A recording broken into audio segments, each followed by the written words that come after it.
hello, hello. Thanks for clicking on our faces. Today, we are here back again with another book review. Of course, we are discussing The Washingtonienne by Jessica Cutler, a true story of a Washington area escort, shall we say, in a way. So let's just get straight into the summary here. Really quickly, the Capitol Hill aide who scandalized Washington, D.C. with her blog has now written a sharp, steamy, utterly unrepentant novel set against the backdrop of the nation's capital. When Jacqueline Turner's fiance gives her 2 days to move out of his apartment, she has no choice but to leave New York City and crash with her best friend in Washington, D.C. She needs an exciting new life, not to mention real employment, where better to get a fresh start than the nation's capital. Alas, DC turns out to be a lot more buttoned up and toned down than she hoped. It's a town where a girl has to make her own excitement, and Jacqueline Turner is just the woman for the job. From the married presidential appointee who gives her cash after each tryst to I can't even, Lativius, somebody help me out with that.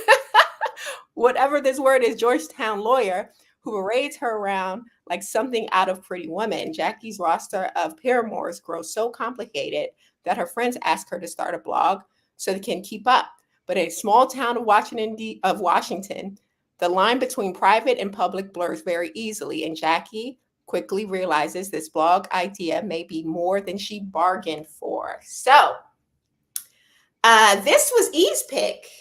So tell us a little bit of why you selected this book for this one. So I read this book, I want to say, oh my God, let me not even. I read this book a little under 10 years ago. Okay. And I remember, you guys are going to think I'm such a lame loser, but I remember being at a bar and then following up with like a club lounge scenario with this book in my purse, and I couldn't put it down. Like my friend had to keep tapping me and being like, we're out and you're reading a book.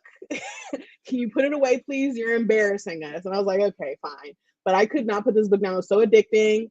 And maybe it was kind of like a revisiting, I guess, of like when everybody's reading them freak books when we was in high school. And it was just like riveting. Like the main character is like living on the edge and she is effing and essing everyone across the Eastern Seaboard.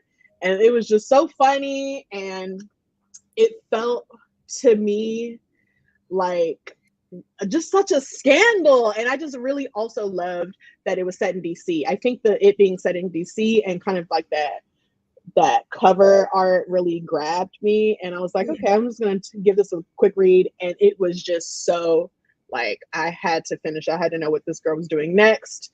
And then another piece is as a character, I think she did a good job of being just raw and honest. And I appreciated that. Like she criticized everyone around her, but she criticized herself first and foremost, always very self-aware. Okay, I can agree. When we get to Jackie, she definitely felt like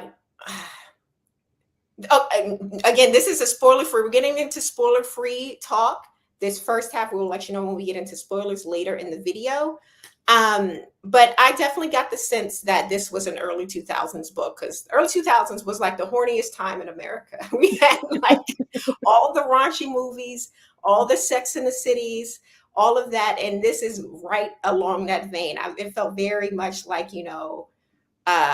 Carrie Bradshaw or something about the quickness of it and the scandalousness of the topic made me think, yeah, this is early 2000s, 1000%.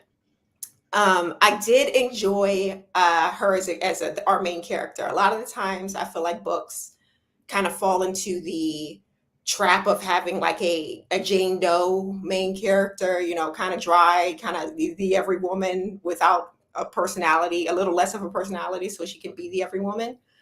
But this wasn't this main character. She was scandalous. She was going to tell it like it is, and I enjoyed it. It was refreshing. It was a refreshing read because of that. But yeah, those are my quick thoughts about the book. Stephanie O, are you prepared to give us a quick little rundown of what you thought? If not, we can go into our star ratings. All right. Do our ratings here. Oh, you back? Yes. All right. So, what did you think? Spoiler free of the book.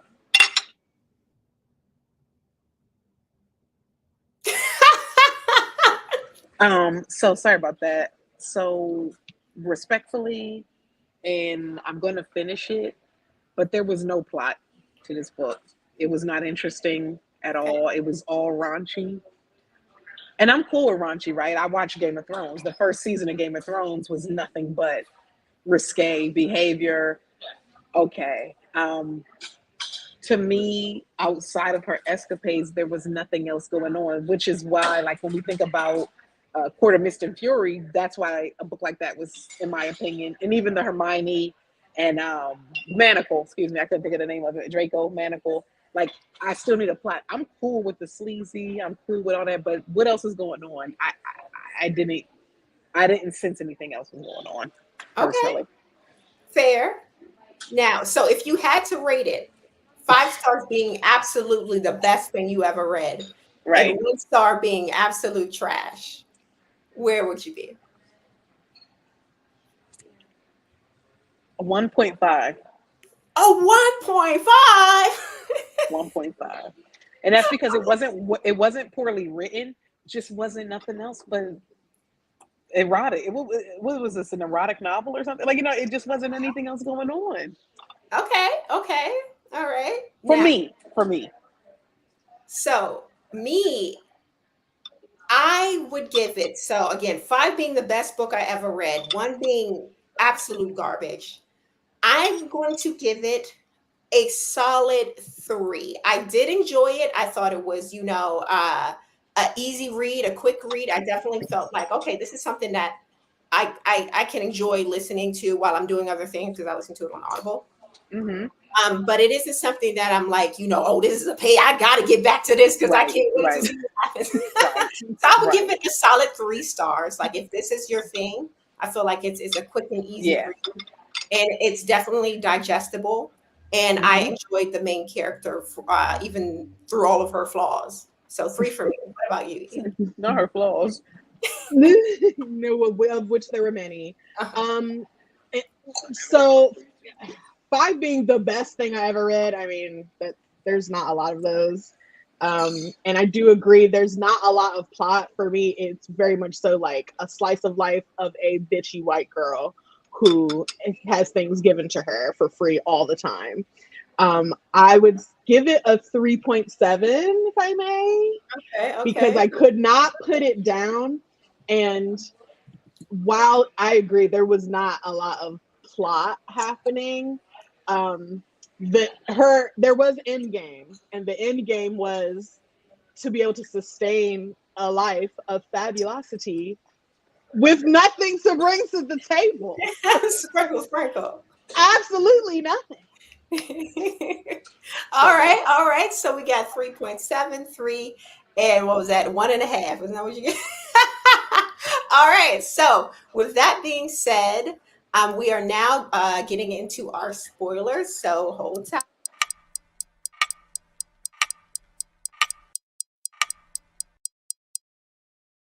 All right. Now again, if you don't want to hear the spoilers, get out of here.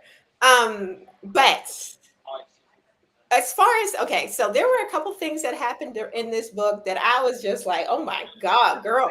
For one, I felt like this character. I wasn't sure if when I don't even know where to begin. There was a one part of the book where her parents refused to answer her call, and I'm thinking, what the hell is going on here, right? She speaks to the sister. The sister says the same, and it she hears through the sister that the parents are getting divorced, and that the sister is always asking for money. So I'm thinking in the back of my head, I don't know if I read too many thrillers or something. I was thinking, did the sister kill the parents? And that's why she hasn't talked to them, and only the little sister know where they are. But when we find out that they actually are getting divorced, and this oldest sister, the younger sister's a little, I guess narcissistic, and so is Jackie. And I'm thinking, is this just are they like, what is it? I feel like she has maybe borderline personality disorder. I know she goes to a therapist later in the book, and she's diagnosed with depression after one session, which is crazy to me. You definitely need more than one session of therapy to get a full diagnosis. But me not being a therapist at all, I feel like she has borderline personality disorder. And the fact that she was just running through these guys and just not, what was that? The one guy she was sleeping with, and who was he was he was riding bikes around the city with sweaty balls. A courier. Yes, and I'm like, girl, he can't do nothing for you. Why are you wasting your time with this one? Like, at least, with the lawyer and the other one, they got some money to give you. Like, what is he doing? But drugs. Oh yeah, but she got money. Why don't she just buy her own drugs? So she can get them for free. And her friends, horrible friendship, horrible girls. I didn't like none of them. But I'll let someone else speak. I've been speaking for a while. Okay, I'll dive in a little bit. So like I said, like this just really opened my I didn't have a lot of white girlfriends growing up, so I didn't get to bear witness to the craziness and the wild scenarios that they would get themselves into. I had some by extension, like associates, so I would hear the crazy stories and tales, but I never like firsthand bear witness. And this was very akin to everything I ever heard about young white women who were thin and blonde, who all went to the same schools and dated the same guys, and then went on to, work on the Hill or whatever. Like, but all those stories I heard from my friends who did run in those circles, this was exactly that. And I would say it's actually, just exactly that. I mean, partying every day, getting high and staying drunk, staying high, being high on like the hard drugs, going to work, like it just this reliance on not being sober in order to get through the day, and this kind of really apathetic outlook on life that just was like allowed them to have complete abandon for any moral compass they might have had. Made for a fun read, if I'm being honest. And there's sides of me that wish that I could have cast my morals to the wind in my youthful days, and just did whatever. That said, there's the downsides to it. Obviously, she got taken advantage of a lot. She did a lot of taking advantage of men and people in her life, but she got taken advantage of a lot. And she went through this entire story not being able to trust anyone, not even her dearest and closest friends, not even her own parents. Like you said, her parents weren't even answering the phone for her when she would be talking to them. And when she finally talked to her mom's just like, no, I know you need me right now, but I'm like going on a getaway with my new boyfriend. It's like, I see where she got it from. And it's just, it gave me a lot of sympathy for her, because it's like, while she's going around using and abusing and trying to get what she can get from whoever she can, it's like, and succeeding often, she would end the day feeling real sad and real empty and very, very lonely. And it's like a hole inside her. Like, she just kept putting things into it in every way. Very visual. but getting nothing in return, and it's just nothing fills it up. Um, it really reminded me of like maybe the white version of the coldest winter ever. Winter was very much so, how can I get ahead? How can I get ahead? What can I get? You know what I'm saying? And it never paid off to the level of what she had to give away, give up of herself. Um, and so in that way, it was interesting, and it just was like, what is this girl going to get into next? Um, Mm-hmm. but also, I'll get into it later. But the parts that they skipped were excessively raunchy and Oh, really showed like her gall in trying to deliver a comeuppance for some of her sexual partners, but also not feeling like she has any part in what like the bad stuff that they were doing. It was just very like, she's judging them, but you're very much so party to the things that they're doing that are damaging, and you're damaging everyone around you, and are also damaging these people. So it was just crazy. all right. Okay, we'll get into that in just a second. I cannot wait to discuss it. Hi. Thanks for watching. Happy Friday. So Z, what any thoughts, any spoiler thoughts of the book? Like, what did you really think? Give us the whole tea.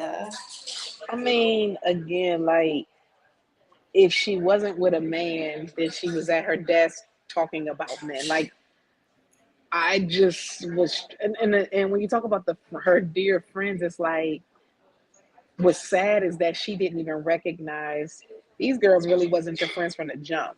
So for them to be your close friends, that just meant you had no friends. So it just, and again, one could say, okay, maybe this is similar to Gossip Girl, but again, even Gossip Girl has stuff going on. It's not just raunchy. It's literally like other things happening that make you go, oh, what's, like it just wasn't, it's just not enough going on to be a story. Yeah, Okay. it's All not right. enough. All right. Not your genre. Now you don't like the slice of life, huh? Not for you. I mean, and again, I would try another one, but if there's not another plot going on outside of them sleeping with men, no, it's not my genre. No. Okay, got it. Now it's time to discuss in detail what exactly did Audible and audiobooks remove from the book? Because as you were alluding to, Good it's point. something, a lot of stuff was missing, plot points, chapters, scandal. So what happened? Give us the tea. What's going on with that? so what comes to mind, I'm just going to give like a brief overview. There were a few chapters that had additional sexcapades that were completely skipped over.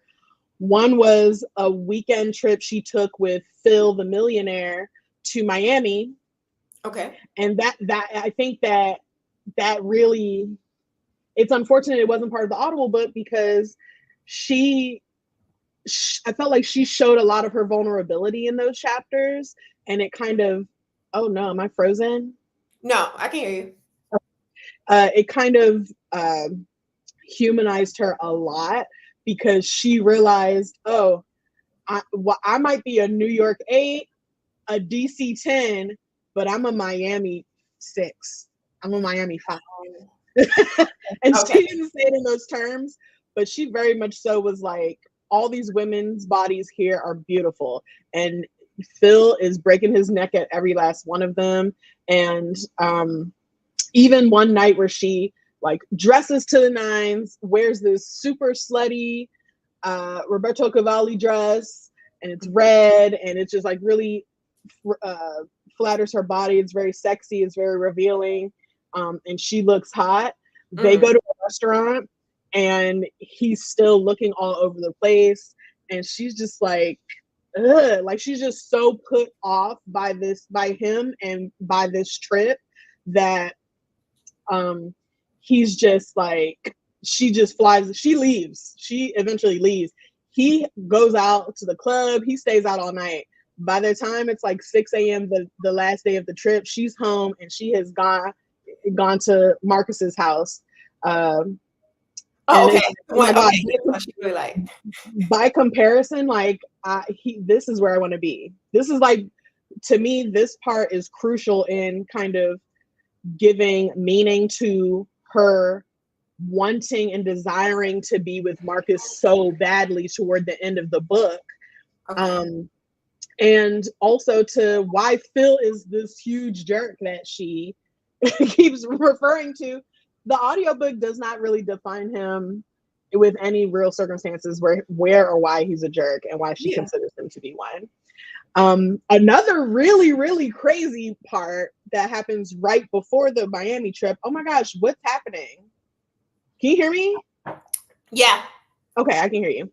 And I don't know what's happening on my laptop. Anyway, so another part is right before the Miami trip, she gets a call from Kevin. And if you remember, Kevin is the guy who is an ex-boyfriend. She cheated on her fiance Mike in New York with him. Oh And spent the yeah. night Oh, and okay. tried to lie and say, yeah. So she gets no, sorry, not even a call. She gets an email on AOL from Kevin. And he's like, hey, can you meet me? By then, he's like married, you know what I mean? And he's Uh-huh. even in town, in DC, in town with his wife, Oh my. right? They're at the Mayflower Marriott, and Okay. he is like, just come see me. And she's like, fine, whatever, I'm gonna go because we have unfinished business. And she's just really honestly trying to get him back for telling the truth and blowing up her New York life. Yeah. And so she goes to meet him at the hotel. She's in his room. He is like, him and his wife are staying in the room. And so, but she's off somewhere shopping, maybe. I don't really know. And he is like, hey, maybe we should just get our own room across the hall, or maybe we should get another hotel or something like that, Not because across the anything could hall happen. from his wife. She could walk right in. And by the time he's like finished saying that, she's already butt naked. She's like, no, we're doing this now here. And so he's like, okay, fine. Well, we have to be quick. And so he starts to like, take his phone or whatever. Uh-huh. And she runs over and she's describing how he has to find, she like waits around while he fumbles around trying to find the right angle, as smaller men have to do. This is what she says in the book. And then she's like, and I'm gonna do this or whatever. I don't really want to, but I'm gonna do it because I already accomplished my mission, whether we finish or not, which was to leave my G-string behind her Lily Pulitzer bag. Ooh. And if she happens to miss my G-string, she's gonna see all this sparkly whatever brand she says, I forget, that everyone was wearing back then, body glitter all over him, all over his pants, all over this bed, all over his face. Oh my. And that's the tea on that. And then so she leaves, and you just know that she has blown up his life as a result of that. There's one last thing. It's not even a sex scene. It's more like a scene of a little snippet right before she heads to Kevin, where Fred, the government agency official or whatever, she calls him to cancel on him because she's going to meet with Kevin, and they have their weekly meeting, and she's like, hey, I can't make it because I'm this is my off week, if y'all know what I mean. And he's like, no, wait a minute, that's next week. And she's like, how does he know my week is? Does he keep it in his BlackBerry? He's too in it. He's too in it. And then she's like, well, guess what? No, it came early. And then so he's like, well, can't you just put a towel down? And she's like, no, like, are you doing that all the time? That's like a biohazard. And that scene doesn't matter that much, except for the fact that she gave just enough detail for me to spend about an hour and a half narrowing down who that person actually was in real life. Oh, yeah. So did you find out?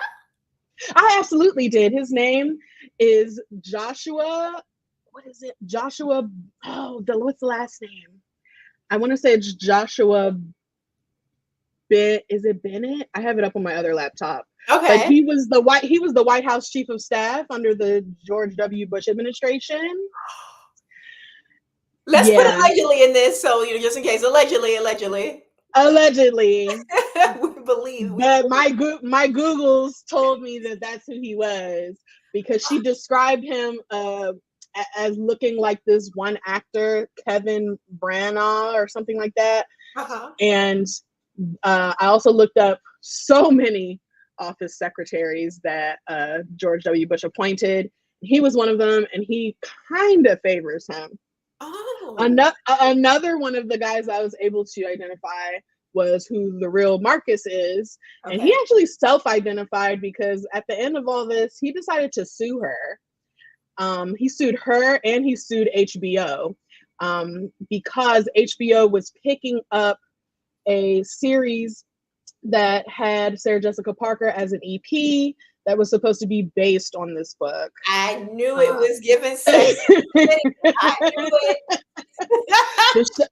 The pilot was, or the show was going to be called Extremely Loose.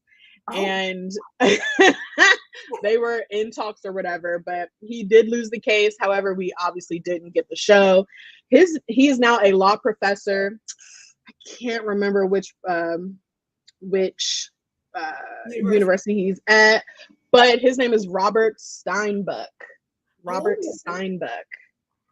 And she was, and this is public information, his lawsuit.